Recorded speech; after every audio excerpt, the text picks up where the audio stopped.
berfirman begini di surah Rum ya, surah yang sering dibacakan lah kalau ada acara pengantin ini. Wa min ayatihi an khalaqalakum min anfusikum wa min ayatihi an khalaqalakum min anfusikum azwajan litaskunu ilaiha wa ja'ala bainakum mawaddatan wa rahmah. Inna fi dzalika laayatil liqaumin yatafakkarun. Di antara tanda-tanda kemahabesaran Allah adalah Allah memberikan atau menjadikan kita istri dari jenis kita sendiri, agar supaya kita cenderung dan merasa tentram dengannya, dan dijadikannya kita berdua itu rasa kasih dan sayang. Itulah tanda-tanda kemahabesaran Allah untuk orang-orang yang berpikir. Di sini di awal ayat disebutkan wa min ayatihi, di antara tanda-tanda kemahabesaran Allah. Jadi rupanya tanda-tanda kemahabesaran Allah itu bukan hanya sekedar penciptaan langit dan bumi, bukan hanya sekedar penciptaan manusia, bukan hanya sekedar silih bergantinya siang dan malam, tetapi juga termasuk tanda-tanda kemahabesaran Allah adalah dijadikannya kita istri dari jenis kita sendiri, atau pernikahan itu, jamaah sekalian yang mulia, itu tanda-tanda kemahabesaran Allah.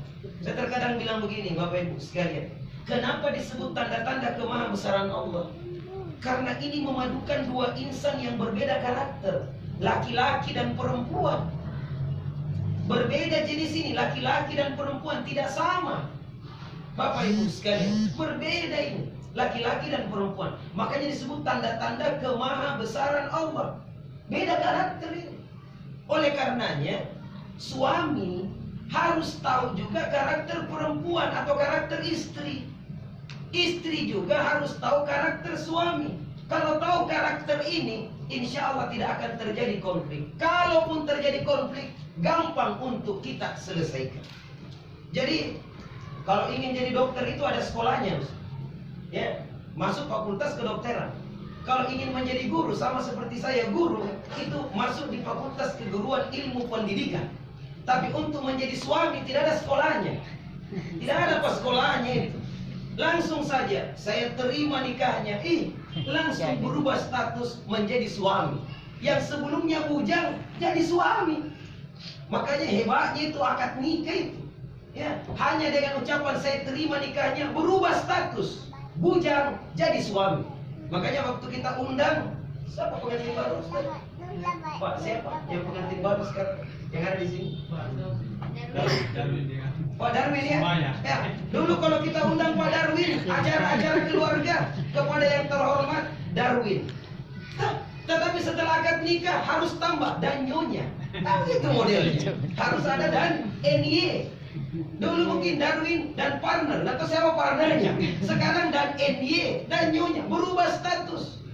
Ya, sang istri sebelum menikah, sebelum diucapkan ijab kabul itu gadis. Tapi setelah ijab kabul berubah statusnya menjadi seorang istri. Semua status, baik di KTP, di Facebook, terutama Pak Facebook, berubah status itu. Jangan lagi bujang, marah istri. Karena biasanya kalau istri tahu Facebook suami, yang paling pertama dia lihat apa? Profil, gitu ya. Profilnya, apa statusnya? Masih bujang. Nah ini yang biasa memunculkan konflik baru jamaah sekalian. Rubah statusnya itu Pak, ya, rubah ya. Sudah berkeluarga. Jamaah sekalian yang mulia. Kemudian apa lagi? Berubah hukum.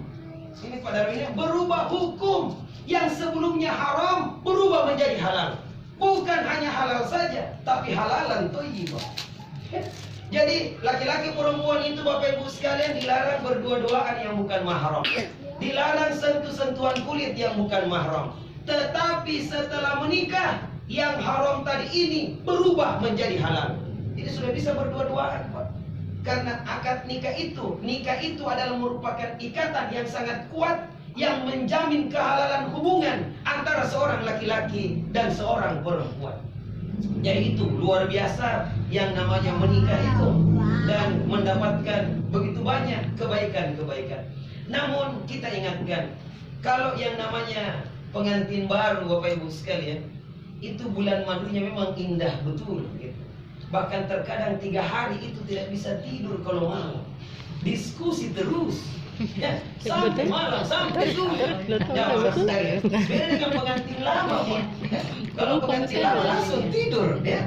Tapi kalau pengantin baru, kan. Tetapi biasanya masa bulan madunya itu 6 bulan, 1 semester, ya. Semester berikutnya sudah banyak gejolak-gejolak yang ada, sudah banyak konflik-konflik yang ada. Ya begitulah yang namanya bahtera rumah tangga. Kalau baru berlayar, belum ada angin yang menerpa yang bisa membahayakan kapal atau apa yang kita layarkan tersebut, belum ada. Tetapi kalau sudah semakin jauh ke tengah laut, ini sudah banyak gelombangnya, sudah banyak aral dan rintangannya. Maka disinilah dibutuhkan kemampuan sang nakoda, ya, bersama dengan wakil nakoda itu, untuk bagaimana mengendalikan bahtera yang sudah berlayar ini untuk sampai kepada tanjung pengharapan itu. Makanya kalau orang menikah itu harus memang berjanji untuk menua bersama, ya, menua bersama dalam kebahagiaan rumah tangga itu. Maka di sini jamaah sekalian, saya ingin menyebutkan, ya, dalam waktu yang tidak lama ini atau dalam waktu yang singkat ini, beberapa hal. Oh iya, tidak apa-apa. Ada beberapa hal yang perlu untuk kita jadikan bekal ini untuk pengantin baru maupun pengantin lama, ya, supaya konflik-konflik itu mudah untuk kita atasi. Sebab yang namanya konflik itu pasti akan ada. Orang yang suka ketemu itu ada bagusnya dan ada juga tidak bagusnya. Beda dengan orang yang jarang ketemu, biasanya baku rindu, ya. Suami istri karena sering ketemu, itu ada baiknya, ada tidak baiknya juga. Termasuk tidak baiknya itu, kenapa saya ingin kau terus? Ya, kenapa mukamu begini saya terus, ya? Biasanya itu. Seperti anak-anak kita itu, kalau tidak ketemu biasanya baku cari. Baku cari itu, baku rindu. Mana kakak, mama, gitu ya. Pas ketemu si laga-laga kongkong jamaah sekalian, ya. Baku baru tinggi dengan saudaranya itu. Nah, begitulah yang namanya orang yang suka ketemu. Apalagi dalam keluarga, suami istri, pasti akan ada konflik-konflik yang terjadi. Maka di sini kita ingin memberikan formula, ya, formula yang baik untuk mengatasi ini, konflik ini. Saya biasa istilahkan dalam kajian-kajian kerumah tanggaan kita, dikenal dengan nama formula asmara, ya. Asmara itu biasanya diplesetkan menjadi as-sakinah, mawaddah, warahmah. Karena biasa banyak yang bertanya kepada saya, masuk di inbox atau di WA atau di SMS, Ustadz, katanya orang menikah itu Ustadz akan mendapatkan sakinah, ketenangan, mawaddah, warahmah, kasih dan sayang. Tapi itu Ustadz hanya berlaku sementara waktu saja. Bukan lagi sakinah saya dapat sekarang Ustaz, tapi sakinah. Ya. Kenapa dibilang sakinah, ketenangan? Tidak ada ketenangan dalam rumah tangga saya. Selalu bertengkar saja. Katanya mawaddah warahmah, rasa kasih sayang. Mana Ustaz? Mana janji Allah? Saya bilang sabar Ki, Bu. Sabar Ki. Yang namanya sakinah, mawaddah, warahmah itu tidak serta-merta kita dapatkan setelah menikah. Harus diusahakan.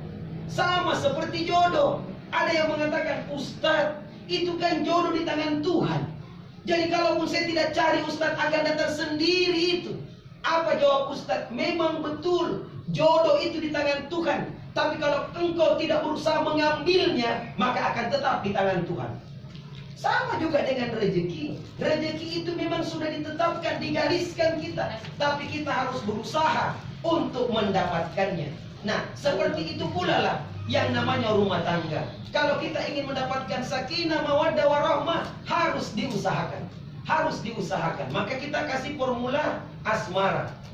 A dulu ya. A ini adalah akrab. Maka kalau kita berumah tangga itu, Bapak, harus kita akrab dengan pasangan kita. Akrablah. Jangan sampai sudah 20 tahun belum akrab suami istri. Ini kan dipertanyakan ini. Ini berkeluarga atau bagaimana? Tidak akrab. Maksudnya apa? Orang yang akrab itu terkadang dia maulah menerima orang yang dia akrab itu kelebihan dan kekurangannya. Demikianlah orang yang akrab. Kalau kita akrab, berteman, bersahabat, bahkan diangkat derajatnya sahabat menjadi akrab dengan dia, terkadang kekurangan-kekurangannya akan kita tutupi. Yang kita ambil adalah kelebihan-kelebihannya. Itulah orang yang akrab. Dan kalau sudah akrab, enak curhatnya. Enak curhatnya. Kalau sudah akrab satu dengan yang lain. Yang jadi masalah sekarang, kenapa sampai banyak rumah tangga yang bercerai? Karena putusnya komunikasi. Tidak akrab.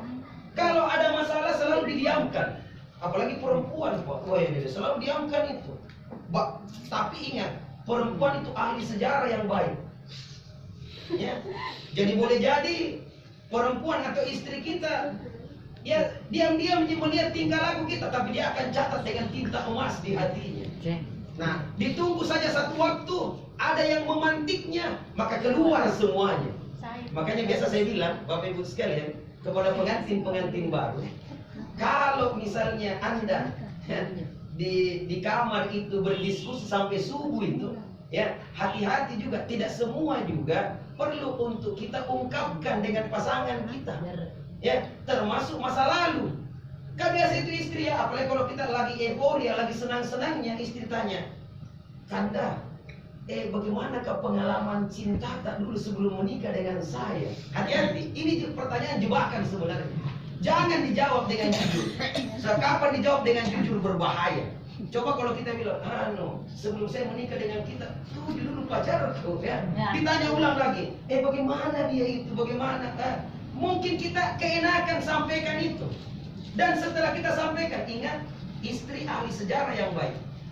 Dia akan catat dengan tinta emas. 10 tahun setelah kita menikah, terjadi konflik, ya, terjadi konflik. Langsung istri mengatakan, memang toh begitu bapakmu, nak. Memang toh begitu bapakmu. Dulu sebelum menikah dengan saya 7 pacarnya. Ya, terus diungkapkan. Kita kaget, dari mana dia tahu? Baru kita ingat, astagfirullah, pernah kuungkapkan, pernah. Maka biasa saya bilang, gak usah diungkapkan. Kalau dipaksa kita cerita, kita bilang apa? Yang lalu biarlah berlalu. Siapa sih yang tidak punya sejarah? Dan siapa tip X apa yang bisa menghapus sejarah itu? Tidak ada. Tetapi kita memandang ke depan. Yang lalu biarlah berlalu. Itu menjadi kenang-kenangan saya. Untuk mudah-mudahan tidak terulang. Mari kita song-song masa depan kita. Hari ini dan ke depan. Bersama dengan anak-anak kita nanti. Kita bina dengan baik. Tidak usahlah kita ungkit-ungkit sejarah masa lalu. Ini jamaah sekalian yang mulia. Jadi bagaimana kita akrab. Dan kalau kita ingin akrab, itu harus kita terima pasangan kita apa adanya. Maksudnya begini, sebelum menikah, Pak Darwin ya, sebelum menikah kita punya kesempatan untuk memilih-milih. Ya, dan inilah kelebihan manusia dibandingkan dengan makhluk yang lain. Hanya manusia yang diberikan kesempatan untuk memilih-milih. Di depan saya ini ada 2 kue jamaah sekalian. Silakan pilih mana suka. Saya suka deh yang ada flanya, misalnya gitu ya. Saya tidak suka flanya, saya suka yang ada ininya. Itulah manusia diberikan kesempatan untuk memilih. Kalau ada makanan prasmanan di depan kita, silakan pilih. Kolesterol kah deh, darah tinggi kah? Tidak bisa kah makan contoh ya. Apa yang bisa kita makan nasi dengan oppo, misalnya begitu. Life is a choice. Hidup adalah pilihan. Coba lihat kambing. Kambing itu dari dulu sampai sekarang, itu makanannya apa, Bu? Rumput. Tidak ada pernah kambing bilang, bosan makan rumput ya Allah. Saya ingin refreshing, makan coto. Bayangkan kalau kita makan coto, di samping kita ada kambing juga makan. Ini kan lucu jamaah sekalian. Hidup adalah pilihan. Tetapi ingat, berani memilih, berani tanggung resikonya. Berani memilih makanan yang pedis, berani kepedisan. Berani memilih nangka sebagai makanan kita, berani kena getahnya. Berani memilih sang perempuan itu menjadi istri kita, berani tanggung resikonya. Makanya sebelum menikah ada kesempatan memilih-milih. Tapi setelah menikah tertutuplah kesempatan untuk memilih-milih dan membanding-bandingkan. Terimalah pasangan kita apa adanya. Lebih dan kurangnya mohon dimaafkan. Wabillahi taufiq wal hidayah. Harusnya begitu orang kalau sudah menikah. Jadi tidak boleh lagi membanding-bandingkan. Ini yang menyebabkan banyak perceraian. Kenapa? Kalau terjadi konflik langsung bilang menyesal menikah dengan kau. Andaikan dengan ketua senat dulu, andaikan dengan ini dulu, andaikan saya cantik loh, apa loh. Inilah yang menyakitkan hati seorang suami. Atau suami mengatakan, andaikan saya menikah dengan keluarga, bukan dengan Anda. Andaikan inilah yang menyebabkan konflik rumah tangga tersebut. Hentikan itu membanding-bandingkan. Hentikan itu ya, memilih-milih pada saat itu. Anda sudah berani mengambil anaknya orang, dijadikan sebagai istri Anda, ya, maka terimalah apa adanya keluarga kita itu. Ada pasti kelebihannya, ada juga pasti kekurangannya.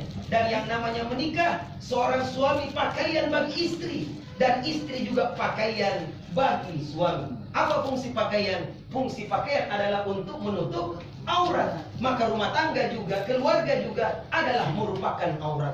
Maka tidak layak untuk kita sampaikan kepada orang lain. Tidak layak untuk kita buka aurat kita di hadapan orang lain. Karena itu adalah merupakan sesuatu hal yang sangat tidak baik, jamaah sekalian yang mulia. Jadi yang pertama Pak, harus akrab. Akrablah. Tahu karakter masing-masing. Tahu karakternya perempuan, Bapak Ibu sekalian. Itu perempuan, ini saya buka beberapa karakternya ya. Perempuan dengan laki-laki. Dalam hal berbicara, itu laki-laki Pak, yang dia habiskan kata-kata setiap hari dari mulutnya itu adalah 7.000 kata. Itu laki-laki Pak, 7.000 kata. Tapi tahukah Bapak Ibu sekalian, perempuan mengeluarkan kata-kata tiap hari, dan ini hasil penelitian, itu 20.000 kata. Makanya lebih banyak apa Pak? Perempuan daripada laki-laki. Makanya kalau ada laki-laki banyak bicaranya, banyak ceritanya, kita bilang apa? Mulut perempuan ini. Nah 7.000 dikata kok keluarga, kenapa lebih? Nah, kalau lebih, ya mulut perempuan. Dan perempuan memang sudah begitulah. Makanya yang jadi guru TK itu perempuan, tidak ada laki-laki. Kalau pun ada laki-laki, kepala sekolah itu, kepala sekolah TK. Tapi yang ngajar apa? Perempuan. Kenapa? Karena 20.000 kata. Laki-laki irit bicara. Makanya itu anak-anak kita lebih suka bertanya dengan mamanya daripada kepada bapaknya. Tapi kalau diajak jalan-jalan, dia lebih suka kepada bapaknya daripada mamanya. Kenapa? Pak, kenapa itu daun warna hijau? Karena sedikit irit kodong itu keluar kata-kata di mulutnya. Apa jawaban bapak kepada anaknya? Singkat, padat, menyakitkan. Kenapa daun warna hijau? Apa jawaban bapaknya? Karena memang. Nah, gitu. Tapi coba dia tanya mamanya, "Mak, kenapa daun warna hijau?" Dengan panjang lebar diterangkan. Itu kenapa daun warna hijau? Karena ada zat klorofilnya. Itu berkat fotosintesis O2 dengan CO2. Apa nak tahu kan ya anak-anak? Tetapi dia senang mendapatkan jawaban itu karena panjang. Makanya di TK kebanyakan perempuan, bukan laki-laki. Bayangkan kalau laki-laki ya, menghadapi anak-anak kecil, itu tiap hari muncul tandunya jemaah sekalian. Tetapi coba kalau perempuan yang ajar dengan kasih panjang itu ceritanya. Makanya seorang suami kalau berangkat pergi kantor ya, di kantor dihabiskan kata-kata 7.000. Pas pulang ke rumah ketemu dengan istri yang belum keluar 20.000. Ya, ini biasa istri marah-marah ini. Pas pulang istri tanya, "Pak, Abang, bagaimana tadi di kantor?" "Biasa aja." "Sudah makan siang?" "Iya sudah, alhamdulillah." "Sudah jadi banyak." Andi tanya-tanya karena capek kak, ini apa? Ini kodong istri belum keluar 20.000 loh itu. Mau tong itu ditanya. Kalau kita iya di rumah bagaimana? Makanya kalau ingin suami dicintai istri, ajak juga diskusi. Itu istri senang sekali diajak diskusi. Senang, kenapa? 20.000 jamaah sekalian. 20.000. Kalau kita di rumah bagaimana? Di rumah saya masak ini. Oh, jadi sambil kita pura-pura serius ya. Padahal sudah capek nih kita ini. Dia cerita bagaimana anak-anak. Oh, begitu sambil bilang, "Oh, jadi." Nah, itu Anda akan dicintai oleh istri Anda. Kenapa? Karena dia senang untuk diajak diskusi. Nah, kalau kita tidak ajak diskusi dia akan diskusi dengan temannya yang lain. Nah, tapi itu lebih panjang jamaah sekalian. Hati-hati ya, apalagi sekarang ada media sosial, ada Facebook, WA dan lain sebagainya. Kalau dia lebih senang diskusi dengan teman-temannya daripada kita, inilah yang bisa menjadi malapetaka di rumah tangga kita itu. Apalagi karakternya, di antaranya yang lain begini. Itu laki-laki hanya bisa fokus dengan satu persoalan di satu waktu. Tapi kalau perempuan bisa fokus dengan fokus yang bermacam-macam di satu waktu. Mau kasih contoh, coba sementara suami setir mobil, langsung istri bilang, "Pak, Jangan kita dulu, fokus ini, jangan sampai kita tabrak orang. Nah itu laki-laki. Tapi kalau perempuan bisa fokus banyak di satu waktu, sambil gendong anak, goreng ikan, sambil nonton sinetron, sambil balas SMS. Nah, ya, kayak gitu. Makanya biasa itu ya, perempuan kalau naik motor itu biasa WC kiri belok kanan, Pak. Kenapa? Karena banyak korom di kepala itu. Makhluk ya itu. Maka jangan kita marah-marah, lumbai saya cepat. Karena kalau kita juga bermasalah dengan ibu-ibu macam begini, kita yang dimarahi ya mas kan. Padahal dia WC kiri belok kanan. Ya macam-macam lah di kepalanya itu. Jadi fokusnya berbeda-beda, maka perlu untuk kita memahami itu satu dengan yang lain. Itu baru A-nya. Apa lagi Ustaz? S. S itu adalah santun. Santun. Maka santunlah. Kalau kita berumah tangga suami istri, ada anak kita, santunlah dalam berbicara. Itu risikonya kalau orang bersama, harus santun. Yang menyebabkan banyak perceraian karena kata-kata dari lisan kita ini. Memang betul lidah tak bertulang, tapi hati-hati. Gara-gara lisan kita, ada pepatah Arab bilang begini, yang artinya ya, kalau pedang lukai tubuh, masih kan ada harapan sembuh. Tapi kalau lisan lukai hati, kemana obat hendak dijaga. Maka hati-hati dengan lisan. Lisan walaupun tak bertulang, itu dijaga dengan 32 gigi. 32 gigi Pak, jaga itu dengan keras, dengan kencang itu. Maka berhati-hatilah dengan lisan kita. Santun dalam berucap. Santun. Bagaimana caranya Ustadz santun? Kebiasaan buruk kita sewaktu masih bujang harus kita rubah dengan kata-kata santun. Kalau kita sudah suami istri, harus berubah. Kalau tidak berubah, inilah yang menyebabkan konflik. Saya kasih contoh kata-kata santun jamaah sekalian. Memanggil suami, memanggil istri, marilah panggil dengan panggilan-panggilan kesayangan. Sama dengan Rasulullah, itu memanggil Siti Aisyah dengan panggilan apa Bu? Panggilan apa? Tidak langsung namanya kan, tapi dipanggil apa? Ya Humairah, wahai yang kemerah-merahan pipinya. Maka indahnya jamaah sekalian. Tanya kita punya istri, panggilan apa kira-kira yang saya bisa panggil sebagai panggilan kesayangan tak yang paling kita suka? Maka panggillah dengan panggilan kesayangan itu. Kalau kita panggil misalnya yang, ya, yang ada tamu yang, itu kan tetangga juga iri dengan kita. Bahagianya tuh ini karena panggil pasannya dengan panggilan sayang. Ini kita tidak dipanggil berdasarkan berat tubuhnya, jamaah sekalian. Ndut, ada tamu ini. Siapa yang tidak sakit? Panggillah dengan panggilan kesayangan. Apalagi biasakan, ini saya biasa bilang ya, di guru kita, siswa kita, orang-orang tua, biasakanlah kata-kata keluar dari mulut kita misalnya begini, minta tolong. Ini juga panggilan kesayangan loh. Jadi kalau kita menginginkan sesuatu pada pasangan kita, maka biasakanlah dengan kata-kata minta tolong. Ya, bisa minta tolong. Jangan langsung memerintah, kecuali dengan kata-kata minta tolong. Sama dengan di sekolah. Di sekolah misalnya kita menyuruh anak-anak di depan kita untuk pungut sampah, jangan langsung bilang, "Woi, sampah, pungut." Itu biasa anak langsung balik, nah bukan wali kelasku, nah bukan guruku, kan biasa begitu. Tapi coba kalau kita dengan santun mengatakan gini, "Nah, bisa minta tolong nak, ambil kisampata." Ini kalimat universal. Setiap orang yang diminta tolongi pasti mau menolong. Maka demikian berharganya itu anak diminta tolongi untuk ambil sampah, maka dia akan masukkan ke tong sampah. Sama dengan anak-anak kita di rumah. "Nah, bisa minta tolong nak, ambilkan air abah di kulkas." Gembiranya itu anak. Ini kita tidak. "Weh, air di kulkas, cepat kok." Tidak pakai lama. Pas datang lamanya lagi. Ini kenapa sampai anak-anak kita setiap kita suruh sembunyi di balik pintu, pura-pura tidak dengar, sambil mengatakan dalam hati, pasti disuruh lagi, pasti disuruh lagi. Kenapa? Karena kita tidak mulai dengan kata-kata minta tolong.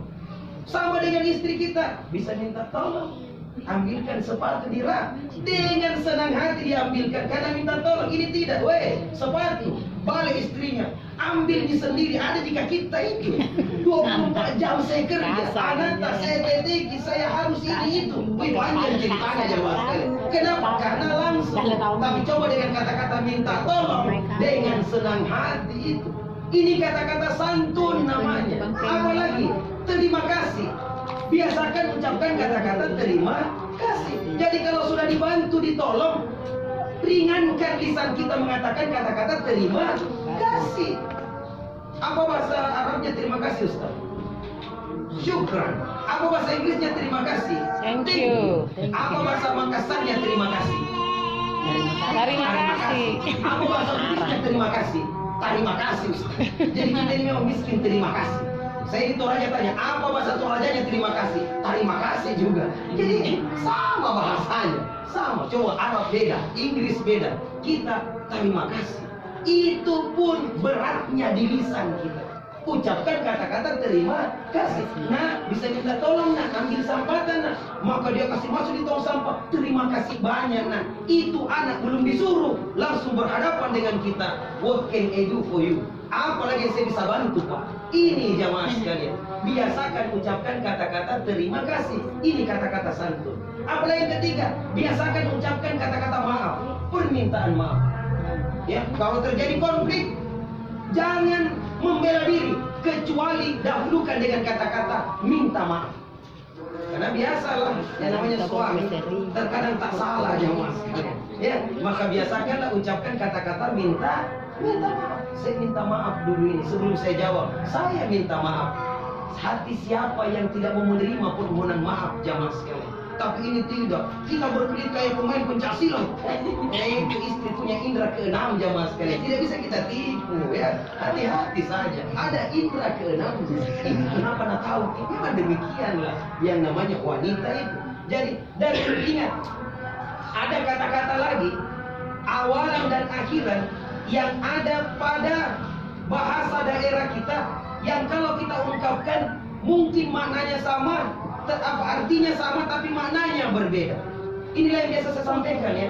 Biasakan itu kalau kita bicara ada akhiran, ada namanya akhiran ko, akhiran ki. Yang mana yang halus bu, ko atau ki? Ki. Kalau ko kasar tidak? Kasar. Kan ini sama artinya ko dan ki. Dari mana ko, dari mana ki, kan sama di artinya. Dari mana? Tapi penekanan ko dan ki itu beda maknanya. Makanya biasakan pakai akhiran apa? Ki. Ini santun. Datang suami, alhamdulillah sudah maki makan, sudah maki sholat duhur, capek ki barangkali. Nanya ki, ini tidak ko. Dari mana ko? Sudah makan. Sakit jemaah sekalian. Apalagi kalau kita ngerti betul makna itu. Ada iya, iyo. Yang mana halus bu? Iya. Sudah makan, iya. Alhamdulillah. Nanya. Sudah makan, iyo. Ayo. Anak-anak kita juga begitu. Harusnya kita pakai kata-kata ki. Kita, kau. Yang mana halus? Kita. Jangan pak kau suami istri. Kalau kau ya. Ini jelek sekali jamaah.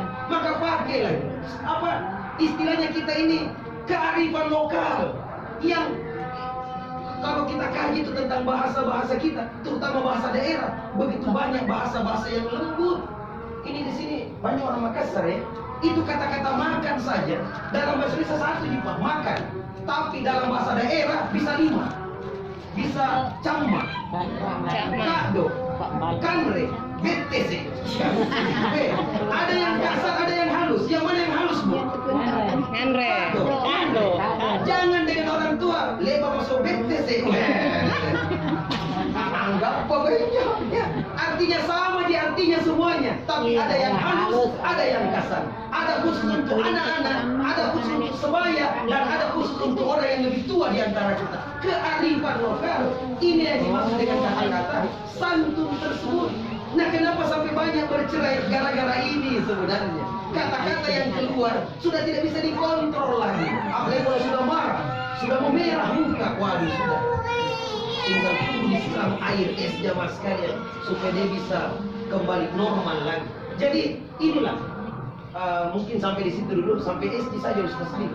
Masih ada lagi M sebenarnya mesra. Nah ini. Ditambah lagi Bu sedikit. Ya, 2-3 menit ya. Mesra. Mesra lah. Bagaimana caranya mesra Ustaz? Gampang. Itu Rasulullah. Ya. Coba lihat Rasulullah ini. Rasulullah itu mesra sekali dengan istrinya, romantis betul. Kalau kita tambah lagi dengan R-nya itu romantis. Bagaimana? Itu Rasulullah kalau minum atau Siti Aisyah minum, Rasulullah lihat di mana bibirnya itu Siti Aisyah di gelas itu. Pada saat minum dia lihat, kalau masih ada sisanya, maka Rasulullah minta, mari sisa air itu. Maka beliau minum pas di bibir bekas daripada istrinya Siti Aisyah. Mesranya. Ya, pas di bibirnya itu dia minum. Kita tidak. Bekas kayak ini mah. Iya, cuci dulu deh. Bagaimana caranya bisa mesra? Mesra lah. Itu perempuan senang itu lalu. Ada namanya hissi. Ya, ada namanya hissi. Senang disentuh. Maka sentuhlah dengan sentukan-sentukan mahabbah. Ya, sambil setir mobil, tangan kanan setir, tangan kiri meremas jari istri kita. Itu mesranya jamaah sekalian. Ya, tapi ya begitulah kalau pengantin baru. Kalau dari motor tangan suami, ya tidak pengantin baru. Tapi kalau pengantin lama, turun dari motor, saya jemput sebentar. Ini jamaah sekalian. Baru lupa dijemput jamaah sekalian. Ini yang bikin marah istri. Mesra lah. Mesra. Rasulullah itu suka lomba lari sama-sama dengan istri beliau. Lomba lari. Mesranya tahu. Bahkan sampai kalau mandi, itu satu kamar mandi. Satu tempat itu. Kita tidak kan begitu. Kita duluan, saya sebentar. Itu mesranya itu. Suami istri. Termasuk kalau mau mesra, Pak. Tetapi ini namanya pembukaan. Sekali-sekali kita berikan surprise dengan istri kita. Misalnya begini, kalau kita tahu istri kita itu suka coklat, ya, maka kita pulang dari kantor sehingga belikan coklat Silver Queen sambil kita sembunyi. Sampai di rumah pas mau tidur kita bilang apa? Jangki dulu tidur sayang. Nah gitu ya, jangki dulu. Kenapa? Ada surprise. Langsung kita angkat Silver Queen, tiding, gitu ya. Istri bilang, mari. Dan kita bilang, jangan dulu bos ya, jangan dulu. Kenapa jangan? Ada passwordnya. Apa passwordnya? Cium dulu. Mesra sekali jamaah sekalian. Ini tidak 20 tahun menikah, tidak pernah tahu ada surprise. Tidak pernah tahu. Sama juga dengan anak-anak. Kalau kita ingin disambut anak-anak, biasakan kalau pulang ada yang kita bawa, walaupun sedikit. Biasakan. Ya, pas kita pulang ada gula-gula kah? Atau ada apa kah? Dijemput itu orang apa? Suami itu. Ayah dijemput oleh anak-anaknya. Bak seperti pangeran yang pulang dari peperangan. Ini tidak. Pas kita pulang anak-anak tak usiara semuanya. Tidak tahu kemana. Sekalinya dipanggil, mana anak-anak mah? Dia bilang itu lari semuanya. Panggil dulu. Kenapa dia tak sambut saya? Pas datang. Kenapa tidak sambut saya nak? Apa dia bilang anak-anak? Bapak pacin, tidak ada dibawa. Beda tuh dengan bapaknya orang di sebelah. Banyak tuh dibawakan. Nah itu jamaah sekalian. Jadi kemesraan itu ada setiap hari gitu. Kecupan-kecupan kecil kepada istri kita. Kecupan-kecupan kecil jamaah sekalian. Itu juga penting untuk memesrakan rumah tangga kita. Saya pikir ini jamaah sekalian yang sempat kita sampaikan. Waktu yang sangat terbatas sehingga tidak bisa kita ungkapkan semua. Mudah-mudahan di lain waktu lah bisa kita bersua lagi dan bisa kita menyampaikan lebih dalam lagi tentang materi rumah tangga. Karena materi ini sangat penting sekali sebenarnya. Karena inilah yang terkadang menimbulkan konflik dan sulit untuk kita damaikan manakala sudah berlarut-larut konflik. Padahal unsur pertemuan itu sangat-sangat besar. Dari mana? Ada Allah wa yakum. Assalamualaikum warahmatullahi wabarakatuh.